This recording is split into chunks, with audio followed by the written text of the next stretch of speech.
Hello to HerSuccess community. We're back with our third episode, and this week we're talking to Engtal's Clean Technology division. We want to know what clean tech is all about and why it's so crucial to America achieving its net zero ambitions. HerSuccess hopes you enjoy. Hi everyone. So today on episode 3 of Her Success, we are welcoming Engtal's Clean Tech division, and today we've got consultants Mark Boies and Eric Peronto, who are going to be shedding light on the clean tech industry and telling us more about what's happening within the market, giving their insight and expertise. So I guess we can call this episode of Her Success his success.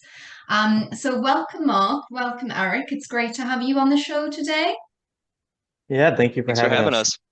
Brilliant. Well, we're really excited to have you both on board. As we know, renewable energy is such a critical part of, our planet's sustainability, and everyone's vying for a cleaner and greener future. And as we propel into net zero, we know that clean tech is ultimately going to be critical to moving the industry forward and to the growth of companies within this area. And I guess the widespread adoption of renewable energy technologies is going to be critical to this in order to, of course, curb climate change acceleration. We know that the market seems to be showing no signs of slowing down. I'm really interested to find out more from you guys about how we're really going to achieve this, on a global scale. How can we really accelerate net zero technologies that are going to assist with renewable energy production? Really keen to get your thoughts. Mark, what do you think Yeah, about that question? yeah, thanks, Laura. Yeah, great. Thanks for having us. This is definitely something I'm very passionate about. So, it's a great opportunity to get the word about clean tech. And I think that's a great question you asked, and one that carries quite a lot of complexity in the answer. So, the U.S. is investing in several routes to achieve a net zero ambitions. Everything from clean tech being one of them. Technology is powering up clean energy production by ensuring it's effective, more cost efficient, and can be ultimately allow America to be powered 100% by clean energy sources in the future. So in terms of trends that you mentioned, everything really it's going to be a large umbrella, and obviously new things will come into fruition. But energy storage, electric vehicles, hydrogen solutions, and carbon capture are all critical areas that will continue to have momentum. That's really interesting. And I've seen quite a lot around climate investors really talking about this market right now as such a big upturn area. It definitely seems to be not, there's no signs of it slowing down. And of course, we know that the injection of investment is within all of the clean energy space. Um, Eric, do you sort of see any challenges for the market as we grow, as we scale within this industry? Yeah, I guess one challenge I could like possibly foresee is just like a general talent shortage just in the industry itself. Obviously growing at a rapid pace, given the funding coming into these companies, there's still not as much talent in the market currently. I'm expecting that probably to match up and even out eventually, but I know there's some like, for example, solar companies that have been struggling to find talent just due to like a small applicant pool, lack of worker training in this industry, just given that it's growing so fast. So I'd say that's probably the main thing, but I don't expect that to be a challenge, down the line. Yeah, completely agree with that. I've read a lot of reports recently around talent within clean tech, and it's such a new market, isn't it? And it's still emerging. Would you say that there's still quite a lot of skills that are, undiscovered right now, or how does tech talent even move into this market? For example, if they've been working in traditional tech fields, and clean tech seems to be an industry or a sector on its own. How do current traditional tech workers move into this space? Yeah, I guess one way they can move into the space is given the investment in clean energy space, companies are going to be able to offer better wages to people to entice top talent in other industries to come over to clean tech. Not only that, but obviously just the idea of clean tech helping the environment could entice people to want to make the move just for the moral benefits, and then even things like educating the next generation of students coming up so that they have a better idea entering the workforce about the clean tech market, given that it's going to be growing a lot. So those are a couple areas where the supply of workers in the clean tech market can definitely increase. Thanks for that. So of course we know that clean energy, it really makes sense to our economy, to job security, to energy costs as well.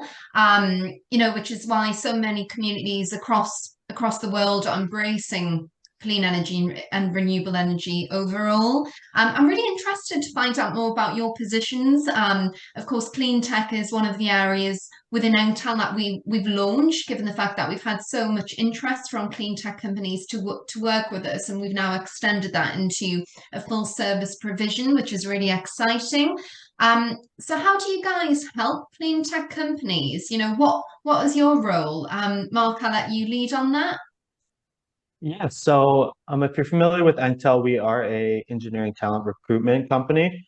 So we do have everything from, data to DevOps. Like essentially Clean Tech is going to run as an umbrella over all the divisions. So what we're doing here is we're breaking into the clean tech industry, specifically sourcing companies that are helping create a more sustainable future in that sense. So once we have a client, we then have access to each individual team to source for these companies. And then we are able to fill everything from accountants to machine learning engineers to really just anything. So that's why we're able to kind of keep that job flow coming in as well as a candidate flow coming in. That's so interesting. And of course, we know that there has been some market fluctuations within tech. So, it's a really positive statement that you've made there around the clean tech space is booming. It's about to take off. What would your advice be for anybody that's wanting to enter into the clean tech space that's currently working within other tech fields? Great question. Yeah. So I think the best way is to talk to your recruiters, let them know that that's something you're interested in. Prior to being able to spearhead the clean tech division, a lot of candidates would either say, I'm really interested in tech, or I'm really interested in finance or banking. But being able to say, I'm really interested in clean tech, there's job boards that have clean tech as a filter, right? There's, ways you can search on LinkedIn by sourcing clean tech companies. And by letting your recruiter know you're interested in clean tech, they can easily go to market for you and find the clean tech companies that you wouldn't be able to find yourself and be able to present those to you. So one, being open with your recruiters is definitely a great way to branch into the market. And then two, doing your own research to see what new information, what new companies are coming out there, to be able to get on board early in this movement. Thanks for that. That's really useful advice. And for you, Eric, is it quite similar, or is there anything else that you feel, would help or provide advice to somebody that's looking to move into this space? Yeah, I guess the advice I would give is kind of just looping back to what I was saying before about the talent pool and the current talent pool. Given that it's not as heavy as what we're expecting it to be in a couple of years down the line, it's definitely a really good time to be a candidate in the clean tech space, and to kind of piggyback off Mark, like definitely let it known to your recruiter that you're working with, because there is a demand for these type of workers. And yeah, that's because it's becoming more prevalent. Built in LinkedIn, they all have filters where you can look for clean tech jobs specifically. So yeah, it's a good time to be in that market as a candidate. Excellent. Thank you for that. And with companies, I guess they're probably also going through quite a transformation. We know that traditional and non-traditional industries are having to adapt and integrate technology overall to enhance, their offering and to remain competitive in the market. And of course, with that, what we are seeing is a a cornucopia of industries that are now having to think sustainably on top of everything that they were doing just to even stay competitive. What advice would you have for companies, or what is the feedback that you're getting from the clean tech companies that you're working with? How are they preparing for growth? Of course, there's probably quite a big pressure on their shoulders to grow at a really fast rate. And with that, I'm presuming there is a bit of a talent shortage right now of clean tech workers, given it's such a new market. How can companies really prepare for growth? Yeah, that's a great question. So I guess when it comes to preparing for growth, it's going to be awfully similar to any other startup. A lot of these companies we found are, within the 50 people to maybe 500. So they are in that growth phase. I think if you handle it outside of really just taking the burden of being a clean tech company, breaking into the market, it's going to be very similar to just about any other startup. As long as your product is, making a great impact, that can bring on additional funding. And then as well as you have that internal organization structure, I feel like they will see a lot of success going forward. That's really interesting. And I think with that, of course, we've noticed how much climate investment is on the rise. And of course, America is fueling up for net zero. We've got very ambitious goals. But it definitely seems that all areas of industry, from infrastructure to, as I mentioned about traditional, non-traditional industries, are now gearing up for net zero. What do you think is the most exciting movement or development that you're witnessing? And I'll pass that mic over to Eric for that one. Yeah, there's definitely a lot to choose from. I'd say one that I've been seeing a lot is the like electric vehicle manufacturing companies. Definitely something I've seen a lot more of them, and a lot more of them growing rapidly. So that's one particular part of the green tech industry I'd say that has definitely been growing rapidly. Yeah, and I'm presuming with that as well, alongside the technologies that are needed for electric vehicles, we've really got to think of the bigger picture, which is the infrastructure, and everything that encompasses how we get everybody in, driving electric vehicles. And the road infrastructure around that. And I have seen quite a lot of news and reports that are quite fascinating in terms of how America is going to change the grid infrastructure by, I'm sure it's 2030 to be able to do that. What would you say alongside electric vehicles is, a product or something that really resonates with you that you've just gone, wow, when you've done quite a lot of research within the clean tech space? Have you got, of course, I know you can't mention any client names, Mark, but is there any, technologies that you've seen or that you're really excited about that your clients are working on?